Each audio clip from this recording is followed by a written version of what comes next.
Stop. Just for a sec. Count the pieces of technology that are with you. AirPods? Smartphone. Car? Watch. Book. Yeah, books are technology. Want to notice more? I'm Adam. And I'm Chris. Find us on the Device and Virtue podcast. We argue the wrongs and rights of technology and faith in everyday life. Your everyday life. Okay, unpause. Back to your regularly scheduled podcast. This episode is part of a long series exploring the rise of Christian fundamentalism. It can stand on its own, but when you're done, go back and start at the beginning of Season 5. Our story starts in Boston. It's April 1855. The city maybe had about 160,000 people in it. A young man working in a shoe store attends a small Bible study in a church. This man is not well educated, only went through about 4th grade. But a bunch of guys in the group went to Harvard. Can you imagine how intimidating that must have been? But he does it. He goes in, sits down with these educated men, and tries to hold his own. One Sunday when his teacher, Edward Kimball, asked him to turn to the Gospel of John, he started looking in Genesis. For those uninitiated, John is about 3/4 of the way through the Bible. Genesis is at the very beginning. It's a rookie mistake flipping to the beginning. In other contexts, this might not have seemed like a big deal. But in a room with a bunch of Harvard men, you can imagine it was a bit stressful. Dwight Moody's life was shaped by what happened next. Of course, the Harvard students began to laugh down their sleeves at him a bit. And Kimball did something that was very striking that Moody never forgot. He took his own Bible, which was open to the passage there in the Gospel of John, and gave it to Moody, and took Moody's Bible in his own hands. This seemingly small act of kindness gave Kimball credibility in the life of D.L. Moody, so that what happened later was all the more personal. Kimball felt like he had to tell Moody about Jesus. It's not always easy to just walk up to someone and tell them about your faith, but Kimball went for it. He saw Moody there, shifting stock, and decided to go back into the stockroom and tell him about Jesus Christ and the claims of Christ to want to redeem him, and how much he loved Moody, how much he cared for Moody's soul. One person sharing their faith with another. That's how ministry has been done for literally thousands of years. A simple kindness, a relationship, and a testimony to the power of Jesus' sacrifice. This act has been repeated millions of times. Millions. But this one was different. Because that man, that shoe salesman from a poor family with a 4th grade education, went on to change the course of American history. A conservative estimate has said that he spoke to as many as 100 million people over the course of his preaching ministry. This is Kevin Belmonte talking about the evangelist D.L. Moody. He's the author of the book, can you guess the title? D.L. Moody, A Life. Moody is one of those rare Christian characters that is unavoidable when writing a history of his times, even in writing secular histories, because he is everywhere. Of course, we know him as a preacher, a preeminent preacher whose influence extended to people whose names we know well, closer to our own time, like Billy Graham, for whom he was a real model. But I think you also have to look at him as a philanthropist. He raised huge sums of money. He founded 4 educational institutions, and part of those philanthropic funds went to help those schools get established and be on a sound financial footing. But many times he helped raise funds for other churches other than his own, which he founded there in Chicago, or church that he attended there in Northfield. He also helped support orphanages and hospitals. Moody did everything, establishing schools, colleges, a publishing house, hospitals, preaching, evangelizing in the United States and Britain. This season, we're exploring the rise of Christian fundamentalism in the United States, and you can't quite do that without talking about Moody, which is funny because, by all accounts, Moody was not a fundamentalist. But some of his methods and several of his disciples launched that movement. We'll get to that in the next episode. Today, we're going to get to know this very important man, in part because he was so influential, but also because, let's be honest, I can only do so much critiquing on this show. It's also valuable to just see what went right in that era. If you need just one example, look no further than the hymn book published by Moody and his musician friend, Ira Sankey. Now, I know, a hymn book? Who cares? Well, this was the second half of the 1800s. There was no radio, no television. If you wanted to listen to music, you or somebody else around you had to play the music yourself, live. A best-selling hymn book was kind of a big deal. Well, they owned the copyright to what was one of the most lucrative publishing copyrights, the Moody Sankey hymn books.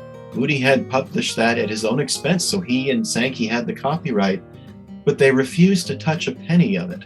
As a matter of fact, they created a 3-person board of trustees, and they asked that those funds be dispersed to build buildings at the schools Moody had founded, to help churches like the ones he'd established in Chicago or other needy churches in major metropolitan centers, also hospitals and orphanages. While Moody was not a perfect guy, his legacy is undeniable and really inspiring.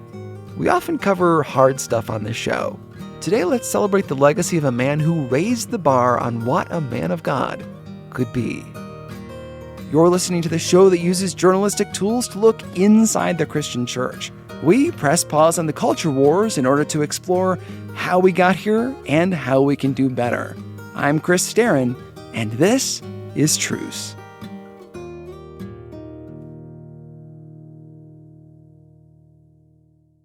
Today, there is a college named after Moody, a radio network, and a Bible conference in his honor. But when you look to his origins, he couldn't have been raised in a home where there were more challenges stemming from poverty. He had a hard start. His father passed away when he was just 4 years old. A tragedy in any era. But remember, this was the 1840s. It was a lot harder back then for women to find good, well-paying jobs. Plus, Moody's mom had her hands full. At that point, there were 7 children in the family, and right about that time, his mother, Betsy, found out she was pregnant with twins, so very soon there were 9 mouths to feed. 9 mouths, and just one parent. And the creditors had come and taken everything except the house. They were able to keep the house and a few other things that they hid, such as his father's mason tools and the family cow, but everything else went, even the firewood. I mean, it was dire circumstances. That's right. The debt collectors took the family firewood. One of his uncles chipped in to help, but it was a big burden to share. They were able to keep the family together, but the kids were sent off to work on neighboring farms to earn money, leaving less time for school. Thankfully, there was a very kind Unitarian pastor there in the town, Oliver Everett, and he rallied to the family's aid. He helped stock their pantry. He would take the children in rides on the wagon to church to try and encourage them in things of the faith, but show them many other kindnesses. Which was his main source for spiritual influence as a child. Now, I know one of the great evangelists of our time and a key part of the fundamentalist movement was influenced by a Unitarian. God does what he wants to do. Moody loved his mother, and growing up in Northfield, Massachusetts meant a lot to him. It's a place he'd come back to as an adult. It's where he built some of his schools and where his famous conference, which will be important in the next episode, took place. Moody was a tough kid. If he were on my school bus, which I drive in between making this show, I would almost certainly have to sit him right up front just so I could keep an eye on him. He had a lot of rough edges. He would have been the first to tell you. He was known as someone who was not afraid to get into scrapes and scraps and put up his fists and fight if somebody crossed him. He talks about having done that when he moved to Boston if somebody rubbed him the wrong way. He was not above cursing now and then if he lost his temper. I think one thing that's important to remember, he knew enough to know that he needed to get out of Northfield and take the long train ride to Boston. He had an uncle there Samuel Holton, who had a boot and shoe store that was well established. But even then, he could have come right out and asked his uncle for a job, and the uncle would have provided it, as indeed he did do. But Moody thought, no, I'm going to check in with Uncle Samuel, but then I'm going to beat the streets and see if I can come up with a job on my own. And after 2 or 3 days of wandering the streets with, a kind word few and far between and no job prospects at all, he swallowed his pride and went back to see his uncle. And his uncle ended up being very wise early on. He said to him, look, I will give you a job, but I want you to promise me you're going to go to church once a week at a church that I know has a good ministry and can help you get grounded and established here. I owe that to your mother. It was through that church, through the friendships he made there, that D.L. Moody became a Christian in the back of that shoe store. This is the launching off point, the place where our story really kicks into gear. There is a brass plaque set in the side of the building that is there now, a modern building, commemorating that as the spot where Moody came to faith. If you live in Boston, go grab a photo of it. It's on Court Street. The spot where the store used to be is apparently now a Staples.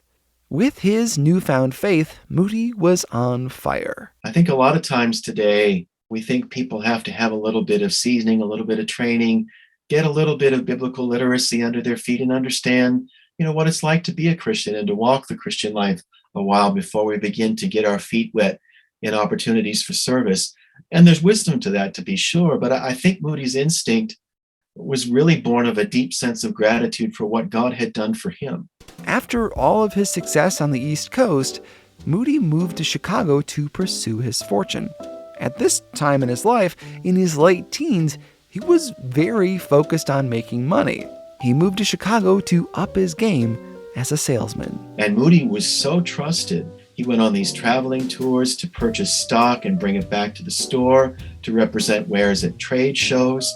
And when Mr. Henderson, I believe it was, passed, his widow was so impressed with Moody's business acumen, his integrity, his honesty, that she entrusted him with running the family books for the business. He was not well educated, but he was gifted with business acumen, which, is great, but comes with its own traps. Later in his life, he would blame poverty on laziness and see wealth as God's blessing on individuals. A common idea we still find today, but a bit reductive when squared with history, economics, and even the Bible. Especially in the 1800s, in an era when social upheavals, bank collapses, and panics often left hundreds of thousands of people out of work. Laziness doesn't even begin to explain the poverty of that era. Yet in 1876, Moody said, I do not believe we would have had these hard times if it had not been for sin and iniquity. Look at the money that is drank up, the money that is spent for tobacco. That is ruining men, ruining their constitutions. God has blessed this nation, yet men complain of hard times. But it's important to understand how he got there. He worked his backside off and succeeded, to his credit. But not everyone who works hard comes out on top. Not everyone who is lower class is lazy, especially when there are literally no jobs to be had. Not everyone has an uncle with a shoe business to fall back on. It's worth noting that. Okay, end of aside. It was at church that Moody met his wife. She and Moody were drawn together when they began to do work with the Sunday school work that Moody started there. And it's kind of funny because Moody was wanting to do something with Sunday school. He could see that there were young people on the streets, and there seemed to be no spark of hope in their lives. They certainly were needy. They were ragged children. There was a slum that Moody knew of called Little Hell, and that indicates how dire it was. There were sweatshops and prostitution, all kinds of things that are sadly with us today. Even though they wouldn't let him have a Sunday school in a formal way, they told him if he could get a class together, if he could gather a group of young people, he could bring them to church. So he wasn't allowed to teach, but he was allowed to buy pews in the church. And he bought 4 pews. He rented 4 pews in their church, and he filled them with young people. And so he needed help. And very often he couldn't do it alone. He needed helpers. And so you would think that this demure young lady, Emma Revell, that sort of caught Moody's eye, wouldn't be someone initially to want to sign up for that kind of work. But she did. Moody was great at attracting kids to himself, maybe because he knew what it was like to be a poor child. Moody would provide wood for their stoves and food for their homes, clothing for the children. And these broken families would begin to find a better way through the gospel being shared, yes, but also the love of God being shared in a philanthropic, charitable sort of way. He'd ride a pony up the streets of Chicago and hand out candy, and they'd follow this guy who was giving out food. And he could give a little talk to these young people. And they were just as rough around the edges as he was.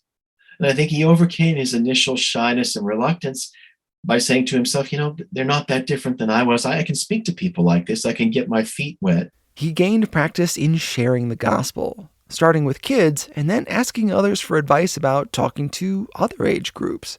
This is going to blow your mind, but in 1860, 1,500 students attended Moody's Bible study. Then came the American Civil War. Moody did not enlist for the North, though he was an abolitionist. He didn't think he could kill another person. So he and his friends helped to set up a YMCA chapel at the military camp south of Chicago. He preached not just to Northerners, but also to Southern POWs as well. 9 times he went to the front lines, serving, preaching, and meeting with the wounded. Pretty soon he was the president of the YMCA in his area. A lot of work for a man who's still working a full-time job. By 1860, with commission, he was earning the equivalent of $200,000 a year in today's money. But you can imagine it was hard for him to juggle all of his responsibilities. It came down to a choice: slow down his business endeavors, the real estate, the salesmanship, or back off the ministry. So he gave up business. This was, according to Moody, the hardest thing he ever did. The change happened because of a Sunday school class of young women. They were hostile, not taking their studies or their teacher seriously. The teacher was a friend of Moody's, but he was very ill and about to move away, carrying the regret of not reaching any of his students. I've never led any of my class to Christ. I really believe I've done the girls more harm than good. It's enough to break your heart. But Moody wasn't going to let the matter end there, with his friend getting on a train to go home feeling defeated. Instead, he had an idea. They would visit each of the girls at home and tell them personally about Jesus, much like Kimball had done at the shoe store. Together, the men set off, visiting each young woman. Hello? Moody's friend then explained salvation to the girls, and one by one, they came to the Lord. Afterwards, Moody said, "Then God opened my eyes." That's when Moody realized it was either business or ministry. He grew up poor, he worked tirelessly to help his gigantic family, and he gave it up because he saw that he really belonged there, doing ministry. And it wasn't all roses. There was the Chicago fire that burned down much of what he and others had worked to build. But there was no denying the impact that this man and his team had on the lives of scores of young people. Now, how did this Sunday school teacher go from preaching to kids to one of the most famous men of his day? And how did he turn the maiden voyage of the Ferris wheel into an opportunity of a lifetime? We'll continue the story after these messages.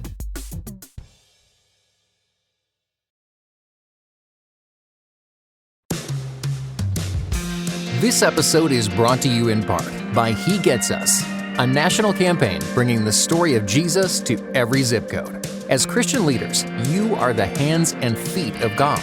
He Gets Us wants to be yours. This campaign is reaching millions of people who are skeptical of the Christian faith through broadcast ads, social media videos, and digital marketing. It aims to bring these people closer to Christ by meeting them where they are and sharing relatable stories about Jesus' life. Within a couple of months, He Gets Us has had over 180 million views on YouTube, not to mention Facebook, Instagram, and broadcast networks.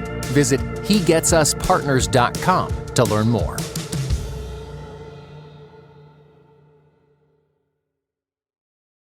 Before the break, we talked about D.L. Moody's conversion, his business acumen, and his amazing ability to reach out to Sunday school children. Those of us familiar with his story generally remember Moody for his work with adults. That really exploded not in Chicago or even in the United States, but in Britain.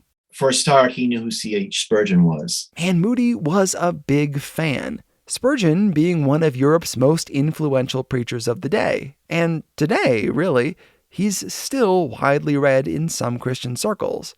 Moody loved this guy. He had been published very widely in America, so Moody said that, those books were kind of his university. He read them from cover to cover, sometimes with help. Sometimes it took him a while to get through them, to be sure. But then there were other people too, like George Mueller and his work with the orphanages there in the UK. Moody had read about that as well. As a Sunday school teacher, by that point, his Sunday school was often as large as 1,000 young people. When you have Abraham Lincoln, no less, in 1860, when he's traveling out Washington Way to begin to prepare for his inauguration in early 1861. But in the fall of the previous year, 1860, he visited Moody Sunday School.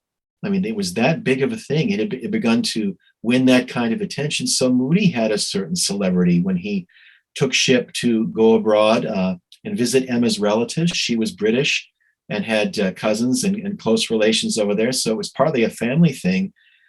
But it gave Moody the chance to sit at the feet of people he'd long read about and admired. It was on this trip that Moody began to find his voice and his audience among adults by preaching in his own folksy American style. Moody won over those English audiences early on because he was just delightfully unconventional. Every once in a while, as he would sort of ruefully admit, he might put his foot in it. But by and large, they saw that he was genuine. And they were very intrigued because the needs there in London as one of the great metropolitan centers and the needs in Chicago really weren't all that different. And so there was a wonderful Anglo-American reforming impulse, as the scholars call it, that was shaped by a lot of people of faith in the inner city saying, what are our opportunities? People working in poor areas of London and the United States shared information back and forth. What works? What doesn't work? Then they'd take that information back to their hometowns. This was an era of social excitement, when improving society through faith was all the rage with everyone from conservative to liberal denominations.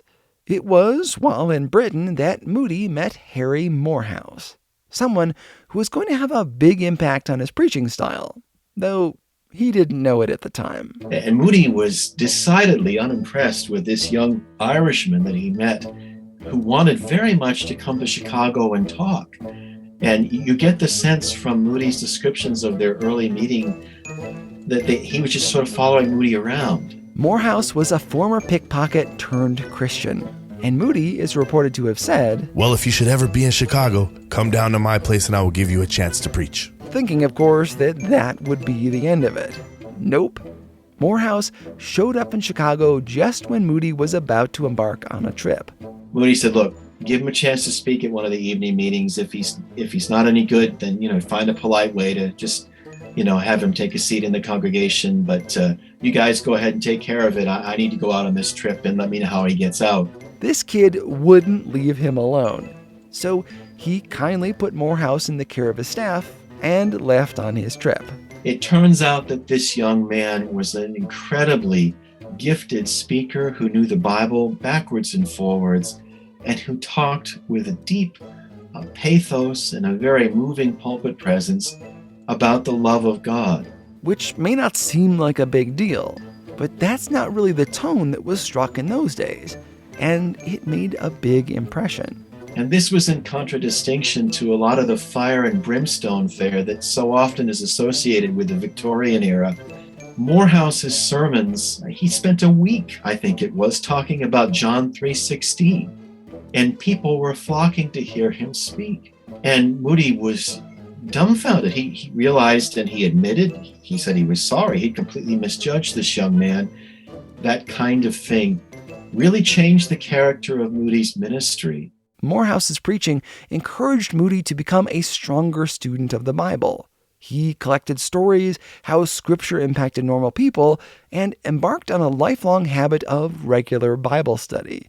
Moody returned from Britain a full-blown celebrity, attracting thousands of people who wanted to hear him preach. But Moody wasn't contented to just attract crowds. He also wanted to go where the people were. So when the World's Fair headed for his city of Chicago in 1893, Moody rallied the troops. The world was headed for Chicago, so Moody seized the opportunity to take the gospel to the fair, though it wasn't easy. Churches were wanting to boycott Moody's efforts to hold gospel gatherings there. One of the big movements in evangelicalism was advocating for the Sabbath day. Some evangelicals, though not all, were upset that the fair was going to be open on Sundays, so their desire was to protest by withdrawing from the event. But here was a case where people were coming from all over the world. So it was a reverse of what we think of with missions. We think about following Christ's commission and going to all the world, preaching the gospel in different languages and cultural settings. Here, all these people who spoke a multitude of languages and from different cultures were coming from all over the world to Chicago.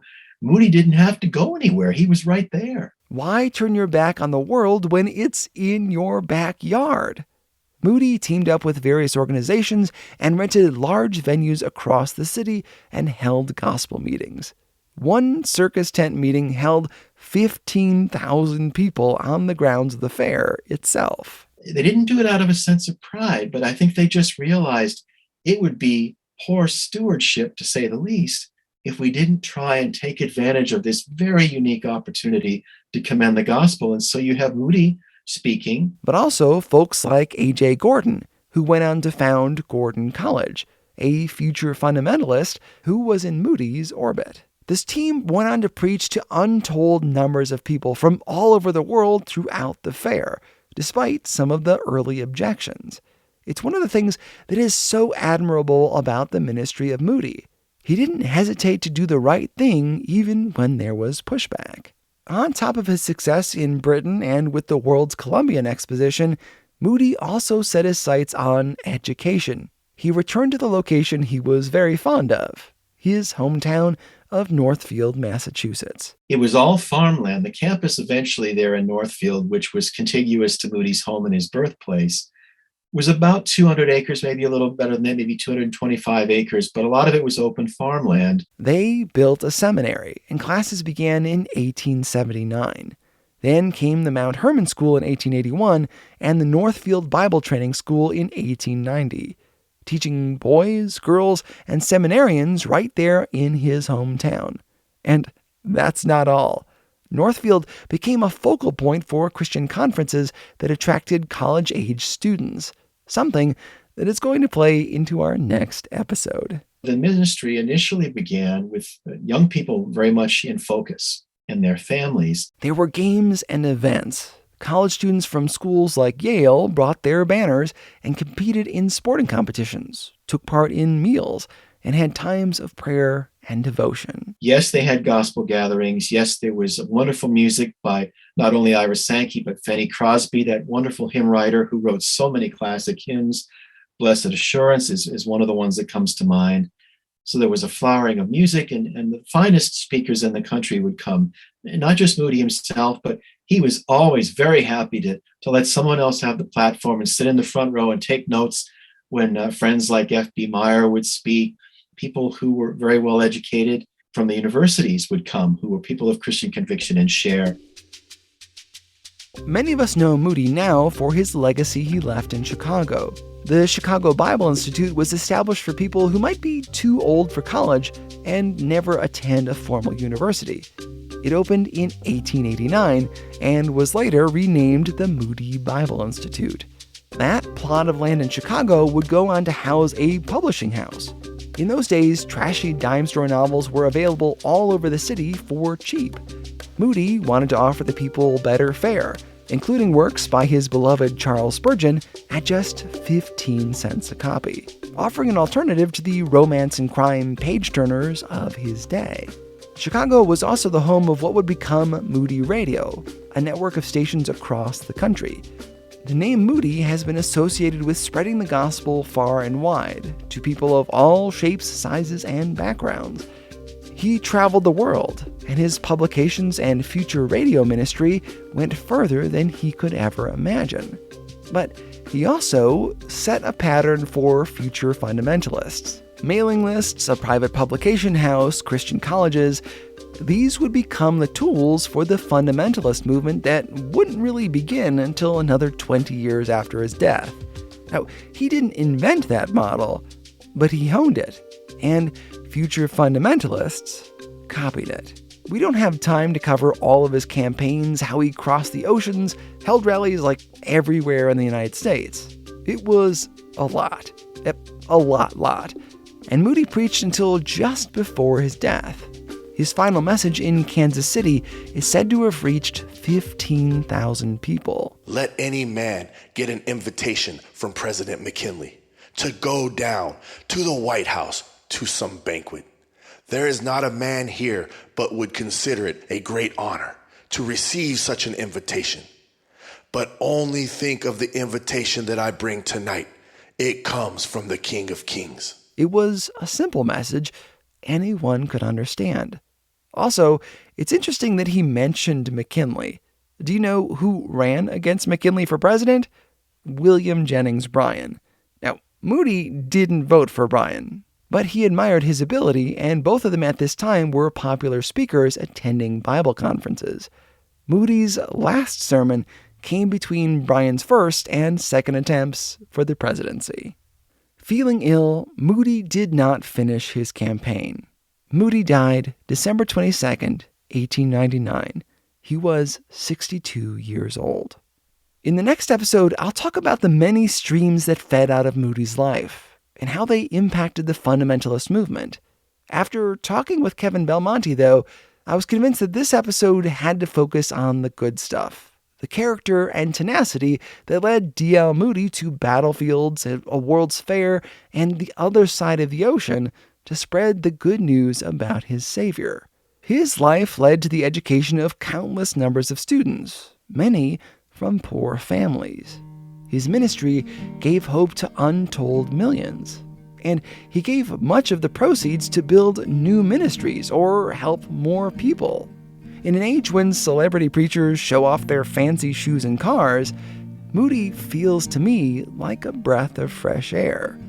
I also want to go back to that shoe store in Boston. The young man pacing the streets outside, wondering if he had the courage to go in and share the gospel with a shoe clerk in the back. In our bitter and hurt age, it's easy to overlook the everyday courage and conviction it takes to tell someone about the gospel.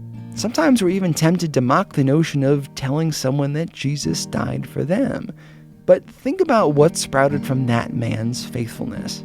By telling a shoe salesman about Jesus, huge chunks of the English-speaking world experienced a burst of cross-denominational revival, all due to an act of the Holy Spirit and some guy walking through a door and expressing what was on his heart. We don't often cover the necessity of evangelism on this show. We get pretty crusty about this stuff in some circles, seeing evangelism as necessarily pushy or insulting. But God uses human people to achieve heavenly outcomes. It is a simple fact of our faith. So, if you'll allow, I'd like us all to take a deep breath. Is your jaw clenched at a call for evangelism? Are you picturing some negative examples you've seen in the past? Let's push those aside for just a moment. Think of a young Mr. Kimball out on the sidewalk, looking into that store. What would you do in his place? Is there someone in your life you should pray for, or take a bold step for? You just never know the outcome of one shoe salesman on fire for his God.